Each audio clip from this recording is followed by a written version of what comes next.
ठाकुर कुमार प्रताप सिंह जी। यस्य स्मरणमात्रेण जन्म संसार बंधनात् विमुच्यते नमस्तस्मै विष्णवे प्रभविष्णवे। इस सभा के अध्यक्ष जी एवं आज के कार्यक्रम के लिए इतिहास विज्ञ professor Rajwant Rao sir, Padmaja madam, Vinod Kumar ji विषय विशेषज्ञ के रूप में, रमाकांत दुबे जी और शोध पत्र प्रस्तुता एवं विद्यार्थी एवं अन्य संपूर्ण व्यक्तित्व में सादर नमन करता हूँ नेपाल की तरफ से, मेरी तरफ से, मेरे विद्यापीठ की तरफ से।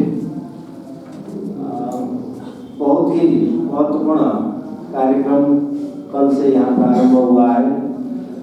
महाराणा प्रताप महाविद्यालय जंगल धूसर ने जो भारत नेपाल सांस्कृतिक अंतर संबंधों की विकास यात्रा अतीत से वर्तमान तक जो शीर्षक दिया है, इसमें हम लोग मंथन कर रहे हैं, अपने मन के विचार अभिव्यक्त कर रहे हैं।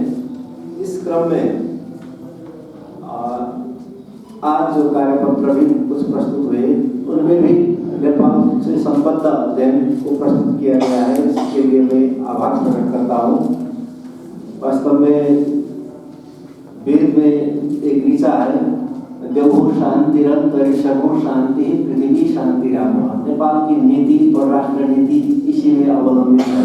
उसमें 12 प्रकार की शांति बताई गई है। वो 12 प्रकार की शांति के पक्षधर हम नेपाली लोग हैं।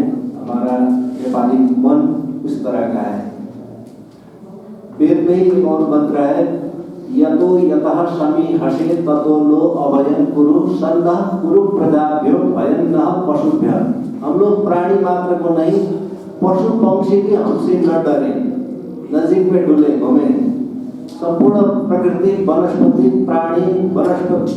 प्राणी मात्र का कल्याण है जो वेद की परिकल्पना है। हम भी उसी परिकल्पना के इर्द गिर्द रहते हैं। हमारा सोच भी उसी तरह का होता है। ये मैं यहाँ निवेदन करना चाहता हूँ। आज नाथ पंथ के संबंध में कार्यपत्र भी प्रस्तुत हुए हैं बहुत अच्छी तरह से। इसमें क्या है, हमारे राजगुरु, राज परिवार के गुरु, कल तक राजशाही था, उस समय के हमारे राजा के गुरु गोरखनाथ जी ही हैं। इस तरह का हमारा परंपरा है। हम फर्क नहीं है। गुरु हम रामानुजाचार्य हमारे आदि गुरु हैं, शंकराचार्य, निम्बारकाचार्य, माधवाचार्य, हम उसी परंपरा का पालन नेपाल में भी है।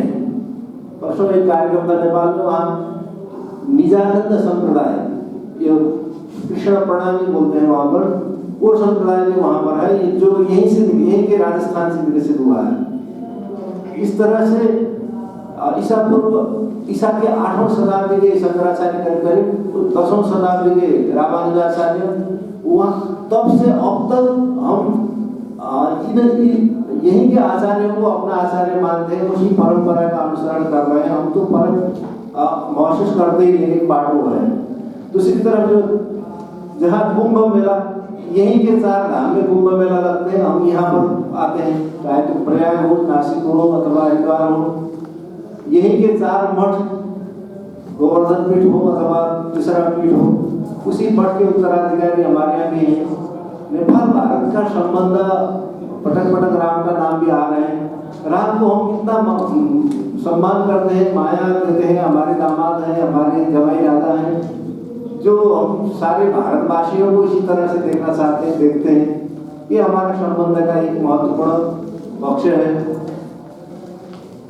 इसी तरह नेपाली में एक मुखान है, नेपाली भाषा में उसको बोलना चाहता हूँ।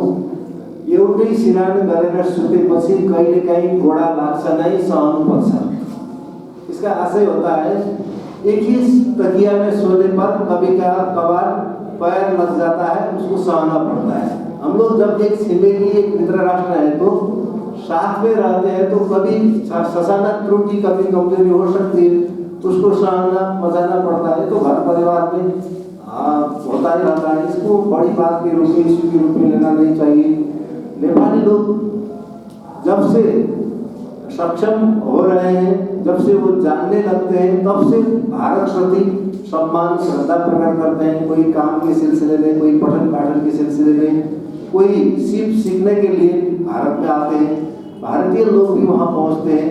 ये परंपरा है। भारत हमको बहुत अधिक सहयोग करता है राजनीतिक रूप में, पर फिर भी नेपाली युवा नेपाल की राजनीति में भारत का विरोध करने पर वहाँ बड़े नेता बन जाते हैं। क्यों ऐसा ऐसा मनोविज्ञान क्यों विकास हुआ? इसको अध्ययन करने की जरूरत है। आज के अध्येताओं को मैं ये अनुरोध करता हूँ कि ये समस्या है नेपाल में। नेपाल के कई युवा, हम लोग यहीं से लोन जाता है, यहीं से खरीद के खाते हैं, बेचते बाट वगैरह, मगर यहीं के वस्त्र ये सब भारतीय कपड़े लगाते हैं हम लोग भी, यही का सब प्रयोग कर रहे हैं। फिर भी नया पुस्ता का युवा लोगों में भारत का विरोध करने पर वो वोट चाहिए। जो दल ज्यादा विरोध करेगा, सबका भाषण करेगा, उसको वोट देंगे। ऐसा क्यों बन रहा है वातावरण? इसको अध्ययन की जरूरत है, ये विषय बनना चाहिए। और अध्ययन के क्रम में मैं शोधार्थियों को फिर भी अनुरोध करता हूँ, मैं भी APA-MLA पद्धति विकसित है, हार्वर्ड शिकागो ये पद्धतियाँ विकसित हैं, प्रचलन में ज़्यादा APA प्रयोग करते हैं। फिर भी ये जो भाषा आप लोग प्रस्तुत कर रहे हैं उसमें न एब्स्ट्रैक्ट है, न उसमें जो है कीवर्ड्स दिए गए हैं, न उसमें जो है प्रॉब्लम उल्लेख किया गया है, न ऑब्जेक्टिव है, न लिटरेचर रिव्यू है, न उसका थ्योरी विकास किए हैं। तो फॉर्मेट में डाल के रिसर्च करना चाहिए।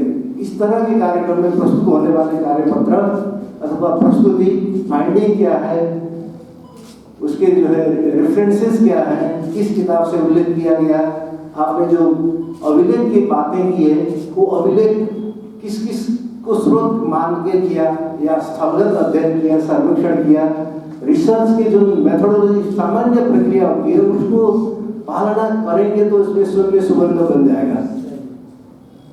सामान्य लेखन से अभिव्यक्ति से नहीं होता, उसका जो एक फॉर्मेट होता है वो फॉर्मेट में आपको डाल दीजिए। सामग्री वही है, उसको वो जो है मेरा अनुरोध है आप लोगों से। इसी तरह से अन्य आप लोग हमें अपना ठानते हैं, इसका प्रमाण यही तो है। आज ये जो भव्य कार्यक्रम हो रहा है, आप भूटान के लोगों को बुला सकते थे, श्रीलंका के लोग बुला सकते थे, पाकिस्तान से, नेपाली को क्यों बुलाया? क्योंकि आप लोग अपना ठानते हैं ना, हम अपना आपको ठानते हैं, ये प्रमाण है। इसलिए इस प्रति जो है इसमें ज़्यादा बहस की जरूरत नहीं है। हाँ, चाइना का भी बात आया है। चाइना मैंने कल भी कहा था वो हमारे छिमेकी है, भूगोल से जन्मजात छिमेक में है, मगर भारत हमारा मित्र राष्ट्र है।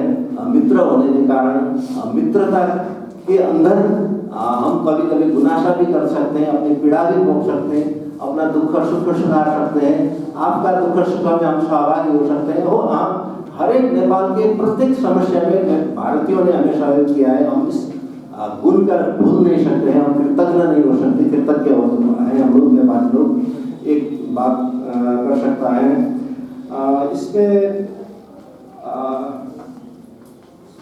जो विशेषज्ञों ने विषय रखे हैं वास्तव में वो समय सांदर्भिक है। दान संस्कृति, धार्मिक संस्कृति, उसी तरह से नाथ पंथ की समकालीन उपादेयता। वास्तव में हम आज भी सुबह चाय भी नहीं पीकर गोरखनाथ मंदिर में जाके दर्शन किए, तब इधर आए हम लोग वहाँ से। हम लोग को क्यों लगा कि कार्यक्रम में जो है शाम को 4 बजे के बाद मंदिर ले जाने का कार्यक्रम था हम लोग को। शाम तक तो हम लोग कुछ खा पी लेंगे, तब तो क्या मंदिर को दर्शन करना। हम लोग की सोच इस व्यवहार से विकसित है। इसीलिए ये नाथ पंथ परंपरा अभी मैंने पढ़ तो नहीं पाया। नेपाल की राष्ट्रीय प्रज्ञा प्रतिष्ठान करके किताब निकालने वाली प्राज्ञिक संस्था है, वहाँ से प्रोफेसर कृष्णचंद्र शर्मा ने नाथ पंथ का परंपरा प्रयोग शीर्षक में कृति लिखा है। मैं खरीद नहीं पाया हूँ, मैं पढ़ नहीं पाया हूँ, मगर नेपाल में भी नाथ पंथ के बारे में दान जिले में थोड़ा महत्वपूर्ण आश्रम है, बहुत बड़ी। वहाँ पर भी गुरु गोरखनाथ की पूजा अर्चना होती है, उन परंपराओं का वहाँ भी स्थान है।